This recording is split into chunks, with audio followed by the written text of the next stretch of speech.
This episode is sponsored by Smart Travel, a new podcast from NerdWallet.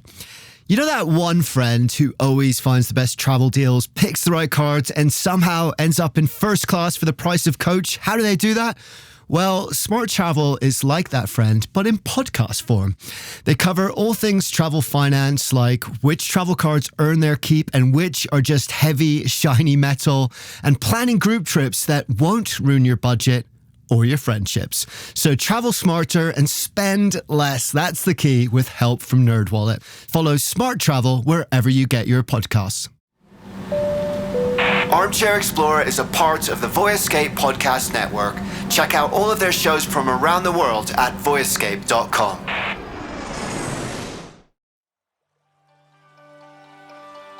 To me, the river is not part of the landscape. To me, the river is alive. The river is like a person, but it's even beyond a person. The river is more like a familiar god. It's a god that you can have a conversation with.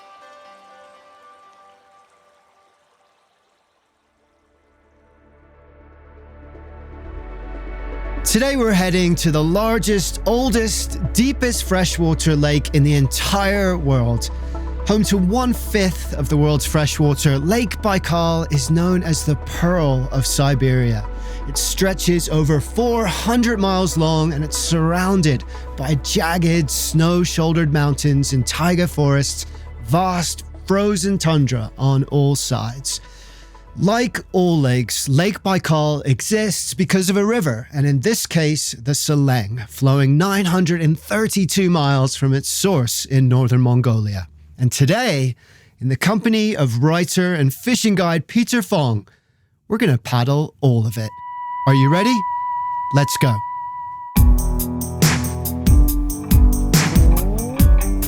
Welcome to Armchair Explorer, where the world's greatest adventurers tell their best stories from the road. My name's Aaron Miller. I'm a travel writer and your host. And if you like travel, adventure, and opening your eyes to this incredible world, we're going to get on well. So drop me a line, tell me what your travel plans are and where you're dreaming of going next and what you'd like to hear about on this show too. The Instagram is at Armchair Explorer Podcast and the website is armchair-explorer.com. You can sign up for our newsletter there too. But don't worry about that right now because it's time to embark on an epic river journey. Peter Fong has lived, waded, and explored everywhere from Tokyo to Shanghai, Vermont, Montana, Aruba, and Morocco.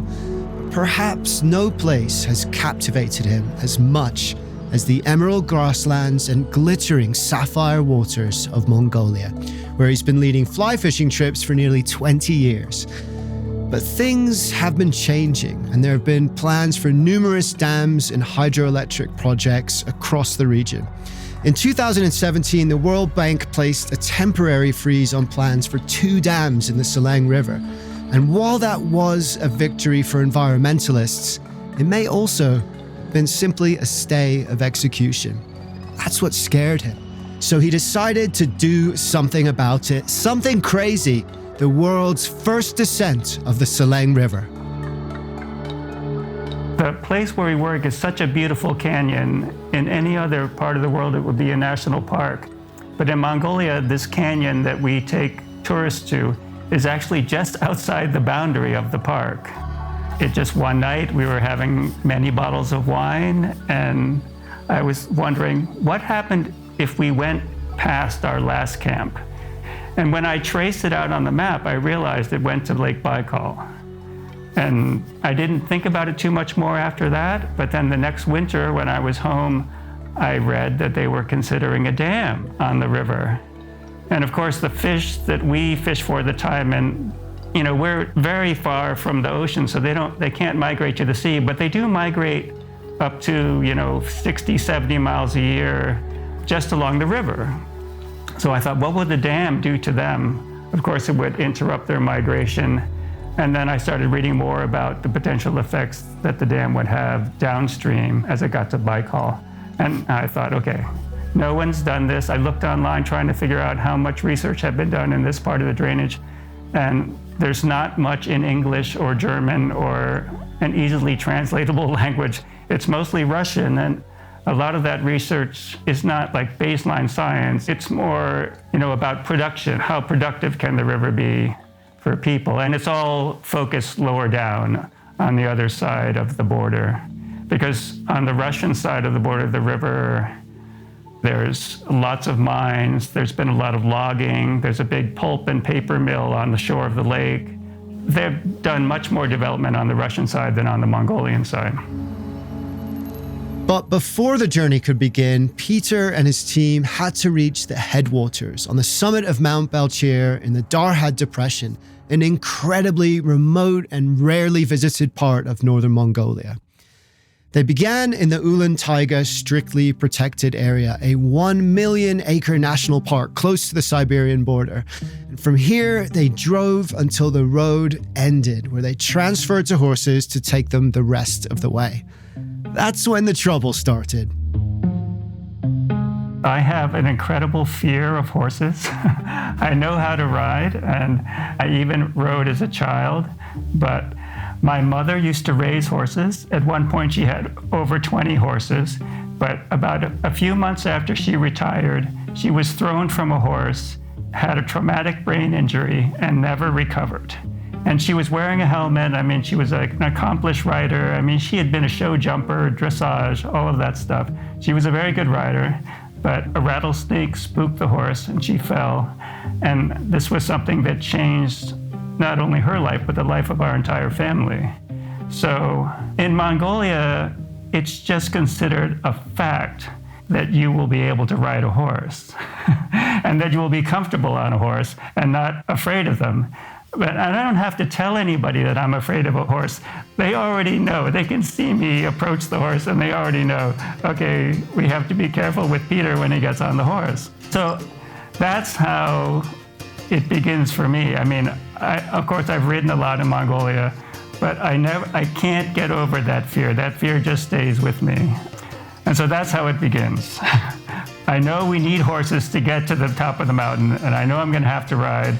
I offer to walk, and Chumersuk, superintendent of the park, says, no way, you can't walk, you have to ride. And so I ride. In Mongolia, horses are everything. This is a nation of nomads and herders who have crossed the endless grasslands of the steppe on horseback for thousands of years. If you're afraid of horses, Mongolia is perhaps the worst place in the world to be.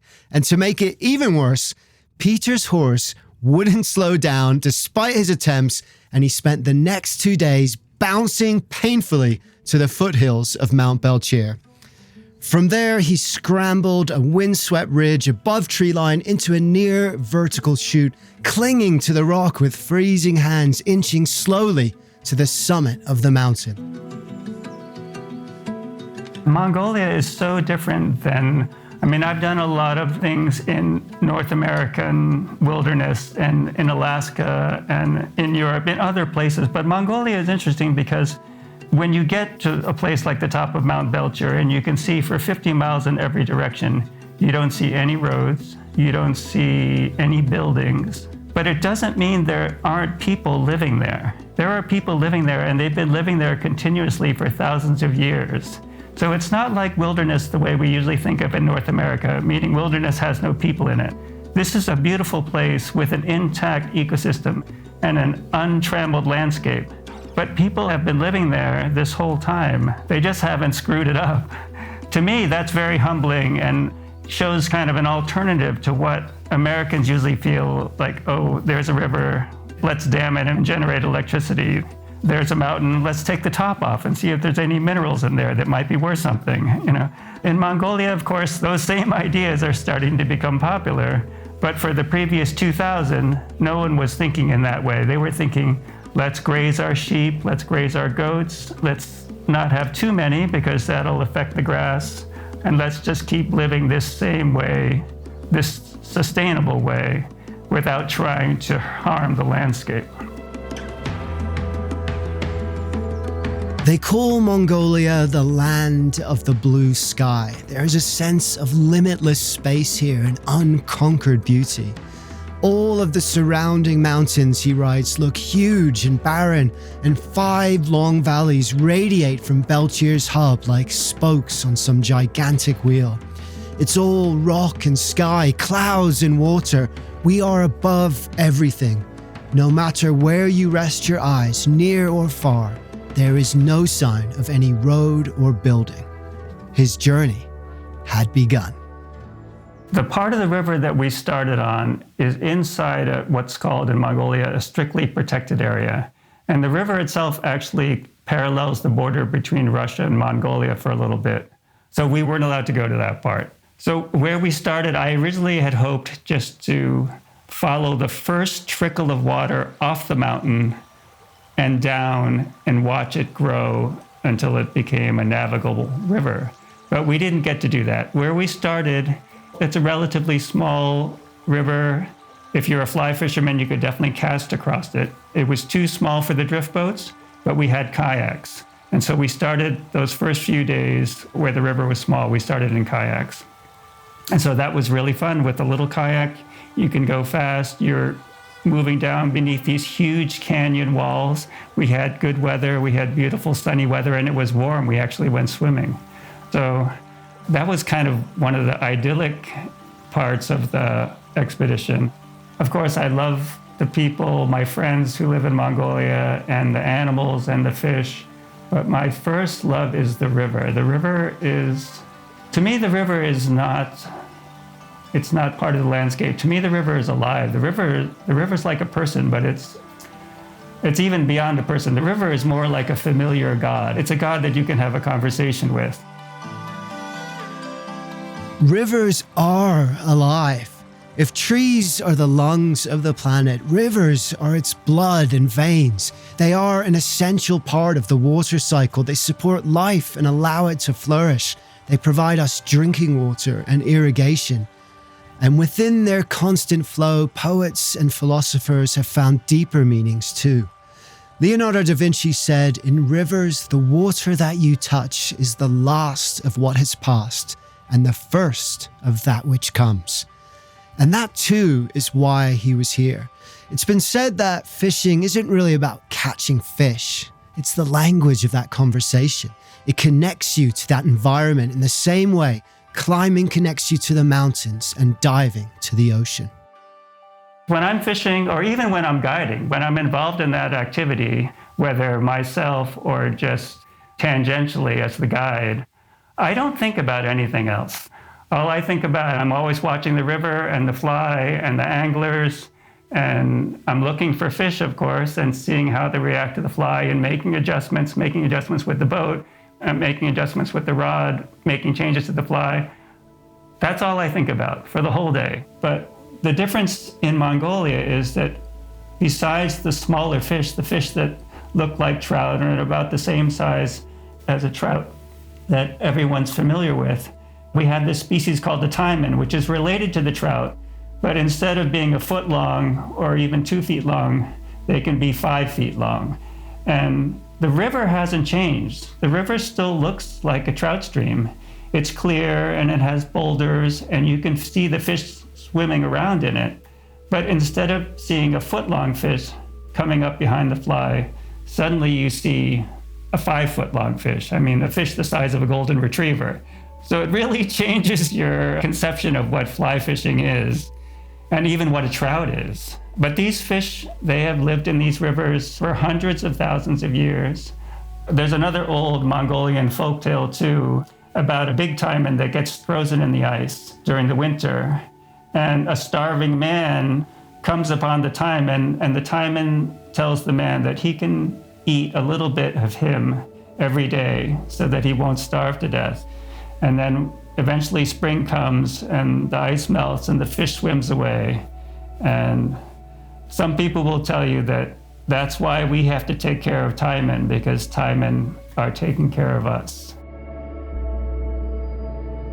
And now it was time for us to take care of them in return.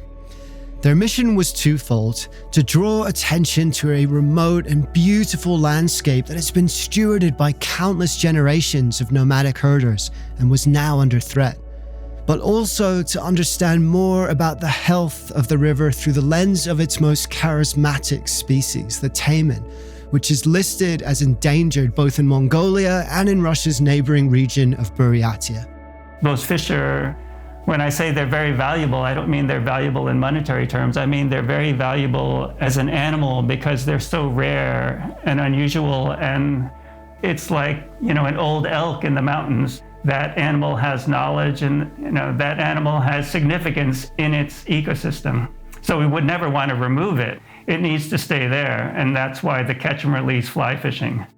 And so, as the river widened, they transferred from kayaks to rowboats and began the long paddle, some 60 days, to the outlet of the Selenge in Lake Baikal.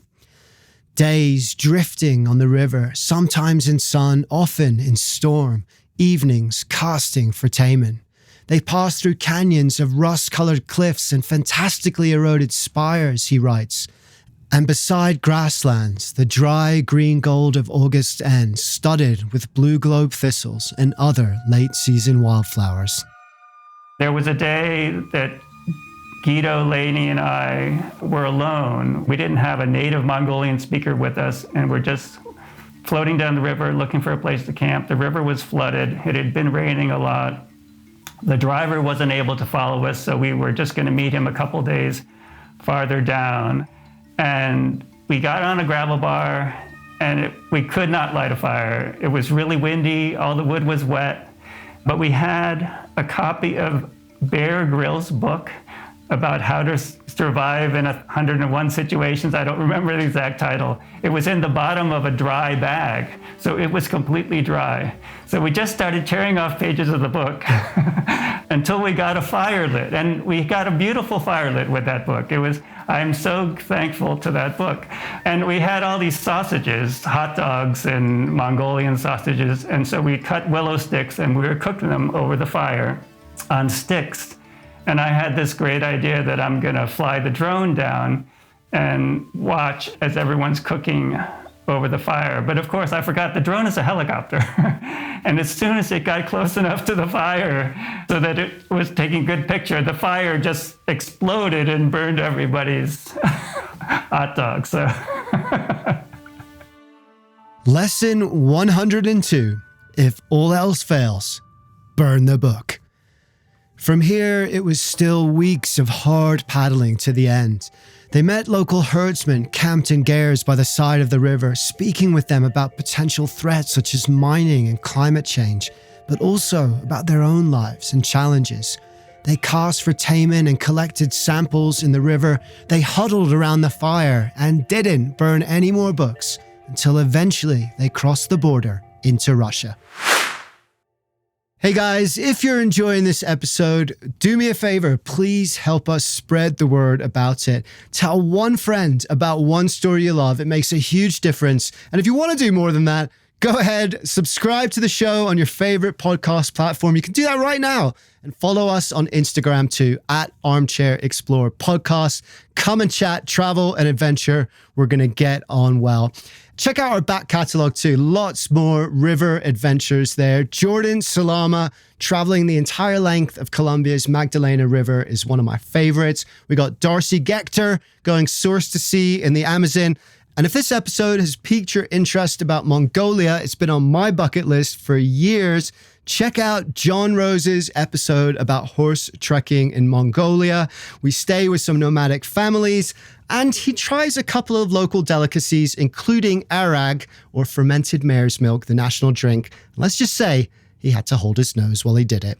So thank you so much, guys, for whatever you can do. It's incredibly helpful. It means an awful lot. So thank you for being here. Thanks for listening, and let's get on with the show. The Russian guide that we had, he was an ethnic Buryat. And so even whenever we passed like a sacred spot on the road, we would stop the car, get out.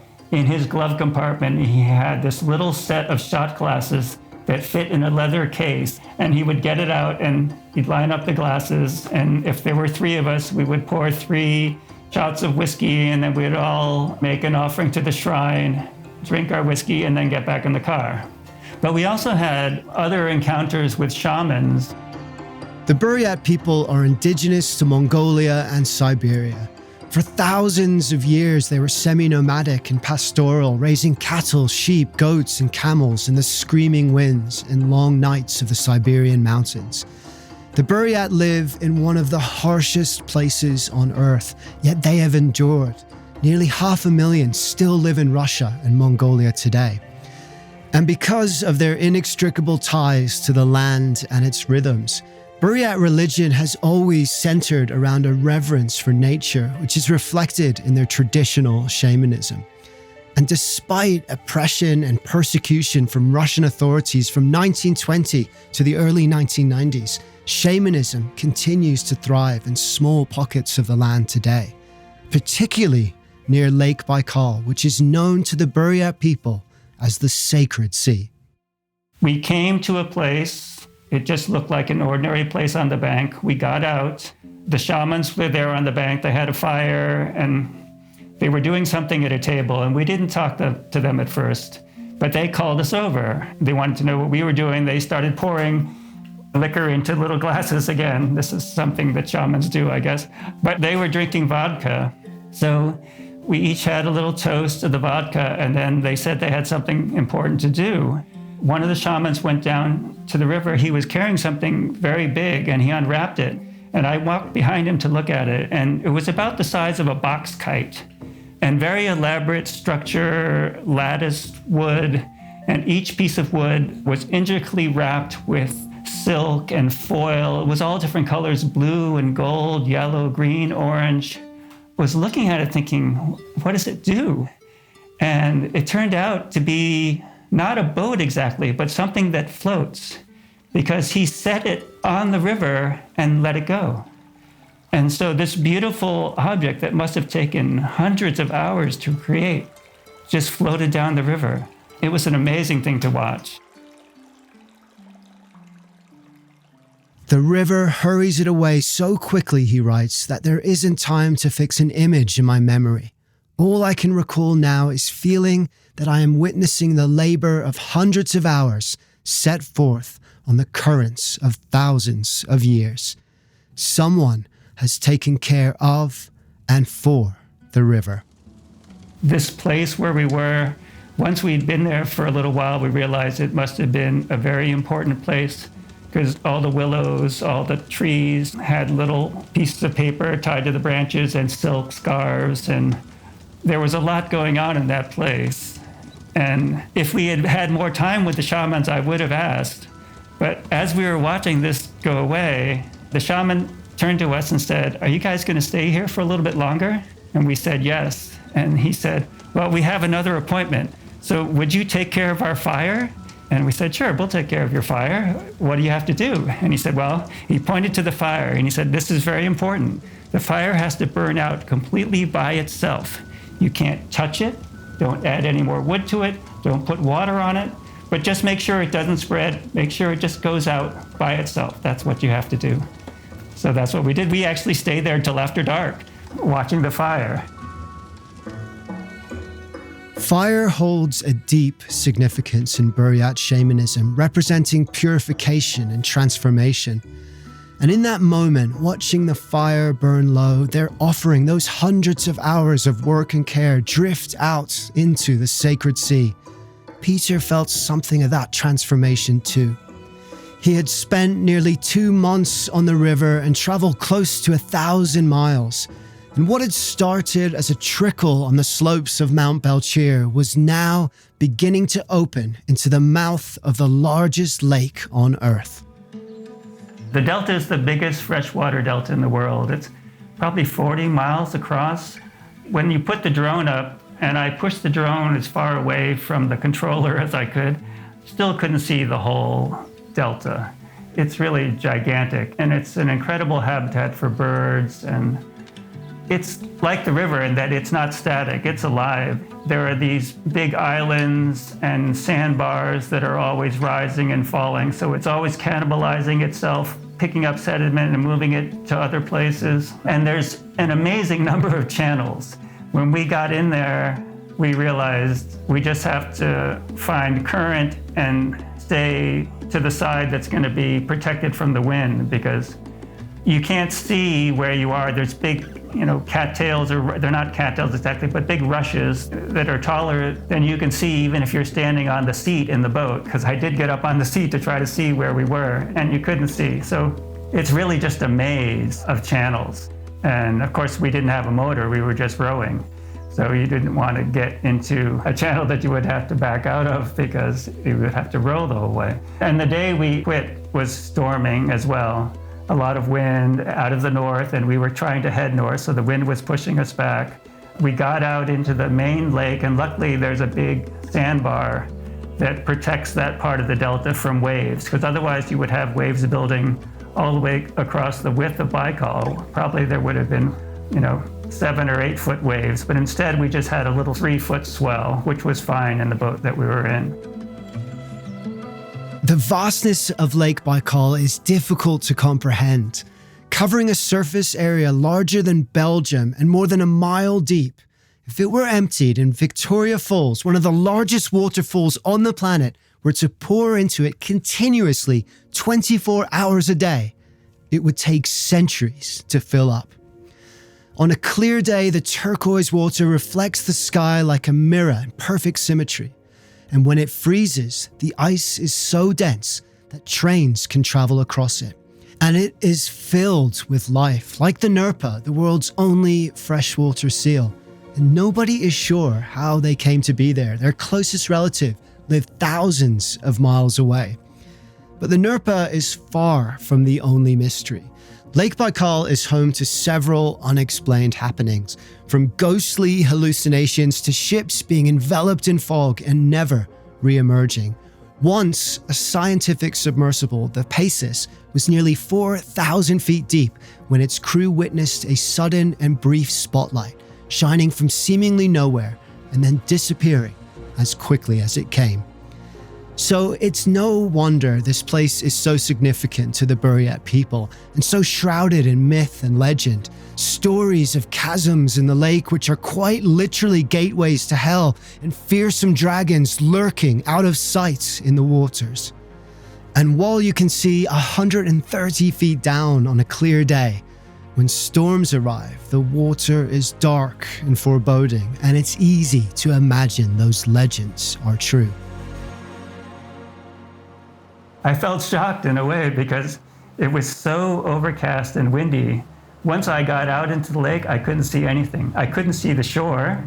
I couldn't see the near shore or the far shore. We were just in the lake, and we knew which way the wind was blowing, and we knew which direction the waves were going. And luckily, the direction that the waves were moving was also the direction that we wanted to go in. So we just turned and we took the waves on the stern, and we started rowing, thinking eventually we're going to see land. And eventually we did. In his book, Peter writes, "To the north, I see a dark line of low clouds scudding across the mouth of the bay. The near hillsides are bright with yellowing larch, the farther mountains snow-capped and forbidding. As the sun sets, a few clouds glow ruby and gold." I was really happy. I was giddy. I was also really cold. And I was also really wet. Once we get out, then we have to take the boat apart because we had to put it in a van to take it back to the town. So the boat has over 200 parts. You just have to take a wrench and start undoing them all. And I knew I couldn't do that when I was soaking wet. So I had a dry bag with an extra set of clothes in it. So I just went behind a fence and I started taking off all my wet clothes. It was snowing. It was probably 33 degrees. It was just above freezing, very windy. It started snowing and I was just taking off all my clothes to put on the dry clothes. And I heard a crow, or what I thought was a crow, calling behind me, and I didn't pay any attention to it. But then it seemed like it was right behind my shoulder, and I turned around, and it was an old man wearing like a Russian hazmat suit, because it was really raining hard. But he was deaf and dumb. He couldn't speak. All he could make was this croaking sound. So then we started having this conversation with sign language, and he wanted to know what I had been doing. So he used his hands to mime, had I been hunting ducks, like he swung a shotgun. And I told him no. And then he pretended to reel a fishing rod. Was I fishing? And then I told him no. And then he took his finger and he put it at his head and he made that motion for a crazy person and he pointed at me. And then he left. I mean, he was the person who greeted me when I made land. I do not pause to appreciate the strangeness of this encounter, he writes, nor do I recall any particular incident from the previous 50 days and nights in a watershed larger than the entire nation of Sweden. None of the transcendent moments of beauty, like the evening we floated beneath an ecstatic colony of sand martins feeding on newly hatched mayflies, and none of the fearful ones either. Not the traction-defying scree fields of Mount Belcher, nor the near disaster of the fallen trees, nor the late-night visit from the jack-lighting poachers. Right now, the Selenge River Dam project is still on hold. But that could change, he says, at any moment. The plans are already drawn. And it's a complicated picture involving the human and economic needs of the country, as well as the ecological needs of this living river and the sacred sea it feeds. And though he had reached the end of the river, it wasn't quite the end of the journey. At a mountain he began, and so too, at a mountain he would end. So this is the biggest mountain that's actually, once you're on this mountain, you can see you can see as much of the lake as you can from any one spot. There are bigger mountains that are, in the north off the coastline, but this is actually on a peninsula in the middle of the lake, more than 10,000 feet high. Maybe it seems silly to another person thinking, why, when they rode all that way, why do they then have to climb a mountain at the end? But to me, it seemed like exactly the thing we should do. So we could get a view, so we could try to get a sense of how big Baikal really is. I mean, because we had that sense at the beginning of the trip, looking at the headwaters of the river and thinking, oh my God, the drainage is so huge and you can see so far in all directions and you don't see any town or road or even building. So I wanted to have that same feeling at the end of the trip where we got to have a similar view of Baikal, and this mountain was perfect for that.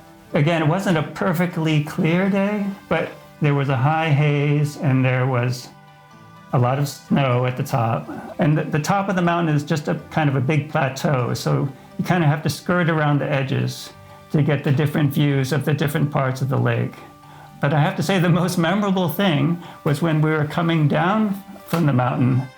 Somehow coming up, we'd avoided all the snow. We had found places to walk where the sun had left the snow, and there were even a few berries, right? Like a few wild berries that we could eat that tasted so sweet and as we were coming up the mountain. But going down, suddenly we were in snow, like up to our thighs. And I was trying to get around this one patch of snow and I saw a pika, which is a little animal. It's very cute. It has little round ears and no tail. It looks like a little bunny almost, little brown bunny. It let me come very close to him. So I took a couple pictures of him and watched him. He was harvesting hay and grass and making little piles that he would store for the winter. And then I had to pick my way around all these big boulders and snow.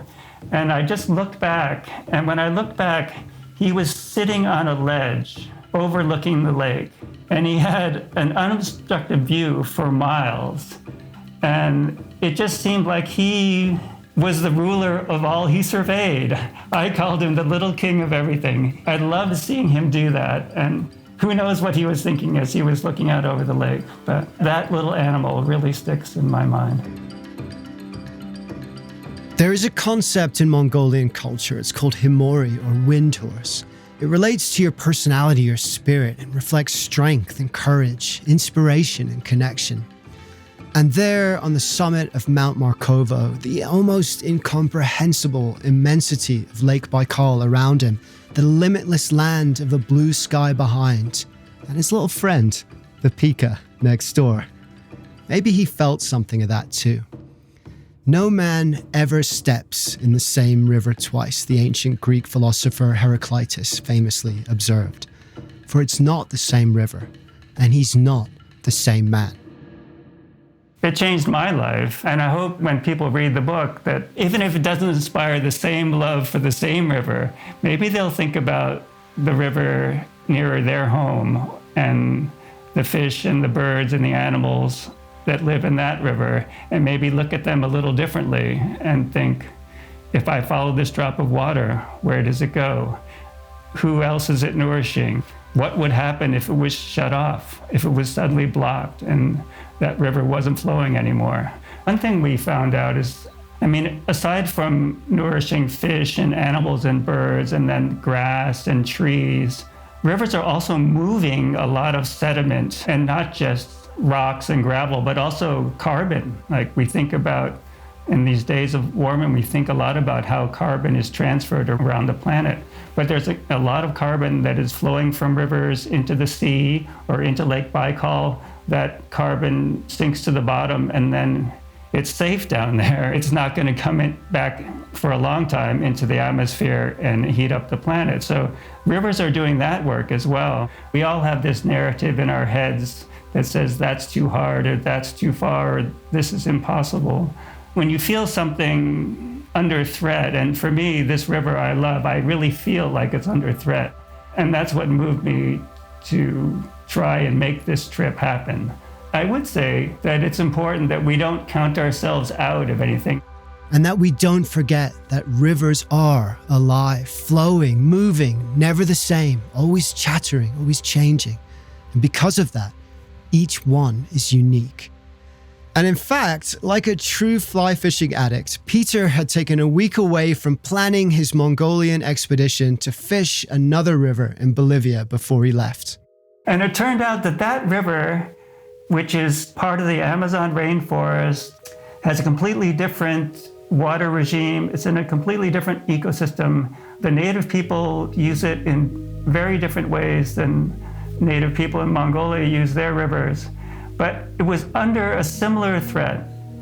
There was a company that wanted to build a dam and a Chinese company that wanted to loan the money and, of course, pay itself for building the dam and then saddle the government with the loan for a hydro project which might never make its money back. And I thought, okay, that is a very strange connection because I just flew literally halfway around the world. So maybe that in there somewhere is what I learned about what's happening to rivers around the world, is that we can't just focus on, oh yeah, here's one river that's famous and it's under threat, like take the Colorado in the United States. There's so little water that reaches the Gulf of Mexico on any given year that it's really hard to say that there's a mouth of the river anymore. All the water gets used up before it even gets there. So we think, oh, that's a threatened river, that's an endangered river. But I think there's very few rivers that couldn't end up that way if we're not careful, if we don't pay attention, or if there are not enough people to love the river. And even if there are, it's not that there's any lack of people who love the Colorado or love the Yellowstone or love the Mississippi. And yet still there's subject to all these insults and injuries.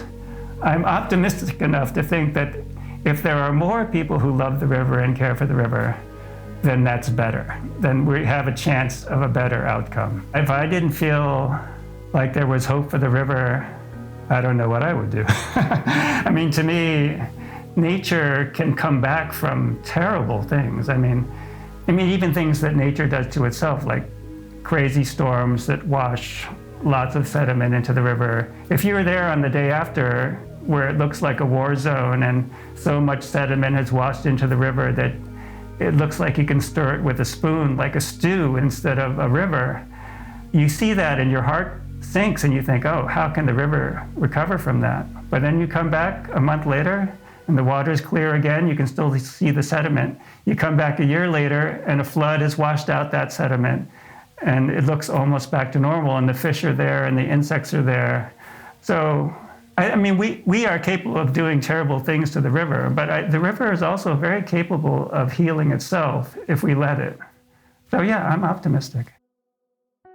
He quotes Thoreau in the book, "Who hears the fishes when they cry? Perchance, after a few thousands of years, if the fishes will be patient and pass their summers elsewhere, meanwhile, nature will have leveled the dam." Like those shamans casting offerings into the water and taking this journey hundreds of hours on currents of thousands of years, Peter has taken care of and for the river. A year later, he finds himself back in Mongolia. Here in the countryside, he writes, "On an idyllic summer day, I do my best to temporarily forget the great powers. Here, the greater powers are rock and sun, grass and river. As I stand on the bank, fly rod in hand, I can hear the splashes of feeding lennox and grayling. Wherever a fish's snout breaks the surface, a buoyant dimple ripples outwards. I feel lucky to be here and hopeful about the future. Upstream, a cloud of pale mayflies assembles, like thoughts gathering."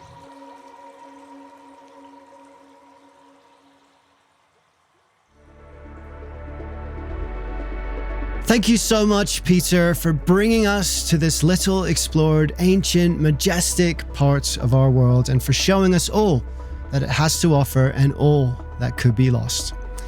To get your hands on Peter's book about this experience called Rowing to Baikal, visit rowingtobaikal.com. There's a pretty awesome YouTube trailer on there, so make sure to check that out. And to keep up with his other work, follow him on Instagram at pwfong. Also, half the proceeds from his book sales are going to the International Taimen Initiative via the Wild Salmon Center. Visit wildsalmoncenter.org to learn more about that. It's a fantastic cause. We'll also have all those details in the show notes.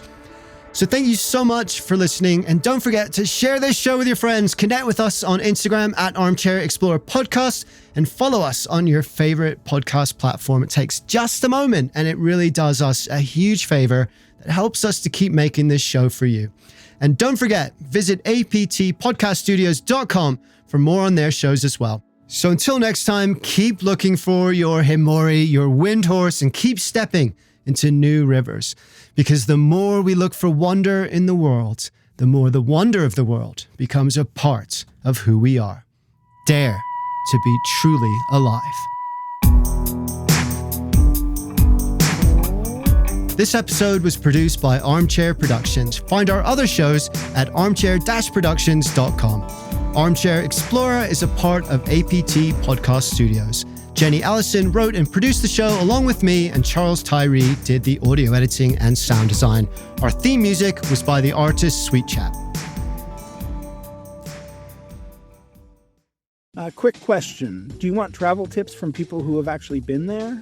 Our show is co-hosted by Tim Johnson, an award-winning travel journalist who's been to more than 145 countries around the world.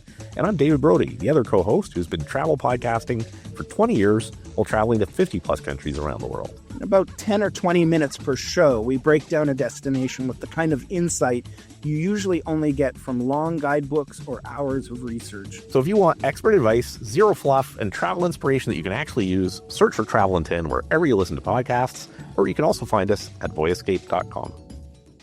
Hi, I'm Pauline Fromer, host of the Fromers Travel Podcast. We post new episodes weekly, detailing the kinds of money-saving tips and cultural insights that will make your trips richer without making you significantly poorer. We do so by interviewing real travel experts like TV host Samantha Brown, Fromers authors from around the globe, and such public figures as Free Solo's Alex Honnold. It's a fun travel party. I hope you can join us.